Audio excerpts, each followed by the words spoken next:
Olá pessoal, sejam todos bem-vindos. Nesse vídeo a gente vai falar da análise contábil e fundamentalista da Uzi Minas aí referente ao primeiro trimestre de 2024. Bom, começando aqui pelo balanço patrimonial da empresa, tem uma classificação muito excelente em relação ao patrimônio dela. O balanço patrimonial nada mais é do que dividido entre o ativo, o passivo total e o patrimônio líquido. A gente consegue verificar que o ativo total, que são os seus bens e direitos, representa essa linha azul, é o maior volume financeiro da empresa, ou seja, em questão de patrimônio da empresa, o maior volume financeiro que ela tem são de ativos, ou seja, de bens e direitos.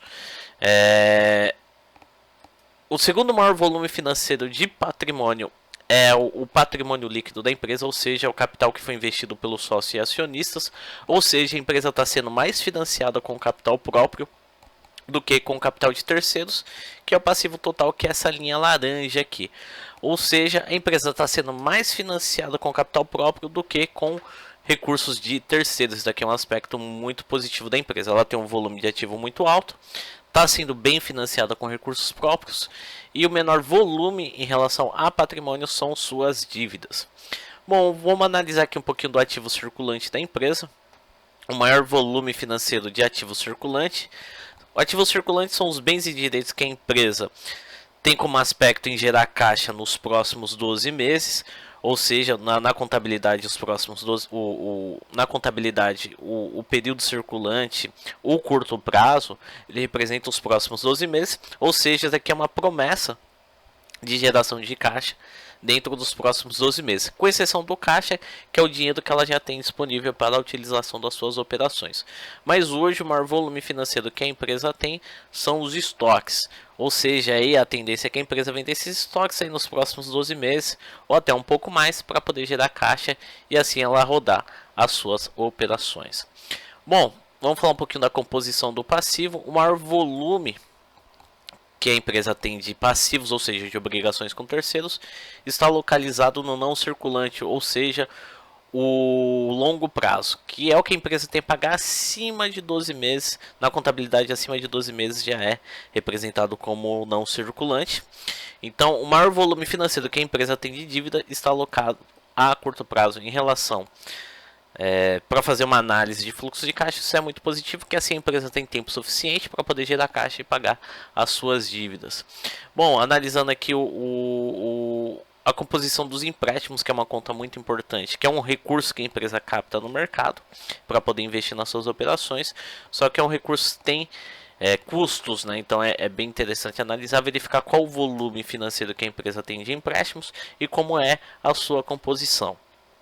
Analisando aqui a composição que a empresa tem de empréstimos, o maior volume financeiro está a longo prazo, bem parecido com o gráfico anterior do passivo, que o maior volume financeiro de empréstimos que a empresa tem está alocado acima de 12 meses. Novamente, isso aí, visando o aspecto do fluxo de caixa, é muito positivo. E o menor, praticamente a empresa não tem dívida hoje a curto prazo. Praticamente 95% da dívida da empresa está alocado a longo prazo. Bom, vamos falar um pouquinho de resultado da empresa.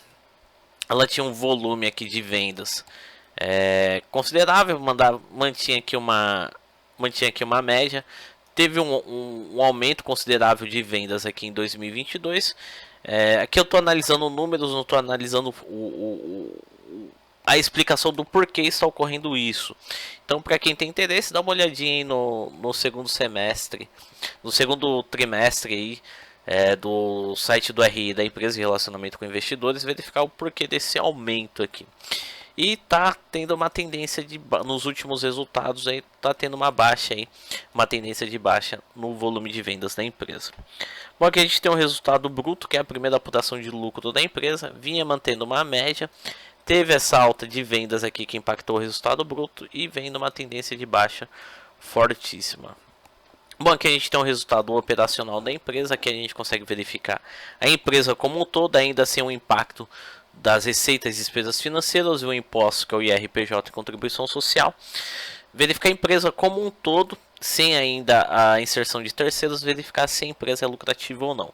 Vinha mantendo uma média de 2009 até 2020, teve a alta de vendas fortíssima aqui e voltou à correção às médias dos períodos anteriores. Bom, aqui a gente tem o lucro e prejuízo do período. Ficou aqui namorando a margem neutra, né, que é a margem entre o lucro e o prejuízo. A gente consegue verificar que vinha mantendo uma média, teve alta de vendas e voltou aos patamares anteriores. Bom, fazendo uma visão geral aqui, em questão de patrimônio da empresa está muito boa, tem um patrimônio bonito, com o maior volume financeiro da empresa está alocado nos ativos, ou seja, os bens e direitos. O menor volume financeiro do patrimônio são dívidas. O único aspecto que não está muito legal aqui é em relação a resultado da empresa, que está numa tendência de baixa de vendas. Teve um período bom de vendas aqui em 2020, mas voltou para os patamares anteriores, não está seguindo uma evolução, principalmente em relação de resultado, de lucro e prejuízo. Bom, pessoal, termino a análise aqui, espero que vocês tenham gostado, um grande abraço, sucesso a todos e não se esqueça de se inscrever no canal.